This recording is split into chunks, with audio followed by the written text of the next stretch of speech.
ఆర్టీసీని ప్రభుత్వంలో విలీనం చేసే తేదీని ప్రకటించాలని మాజీ మంత్రి BRS MLA Harish Rao demand చేశారు.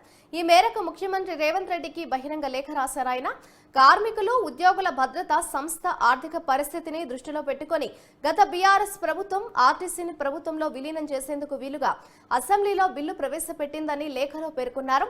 ఎన్నికల కోడ్ నేపథ్యంలో అప్పట్లో అపాయింటెడ్ దేన్ని ప్రకటించలేకపోయామని హరీష్ రావు కొత్త ప్రభుత్వం బిల్లును అమలు చేసే తేదీని ప్రకటించాలని కోరారు. కాంగ్రెస్ ప్రభుత్వం ఏర్పడి 2.5 నెలలు గడిచినా విలీనం ఊసేలేదన్నారు. ఆర్టీసీ బస్సుల్లో మహిళలకు ఉచిత ప్రయాణం పథకం ప్రారంభించిన నాడే విలీనానికి సంబంధించిన జీవోను విడుదల చేస్తారని కార్మికులు భావించారని హరీష్ రావు అన్నారు.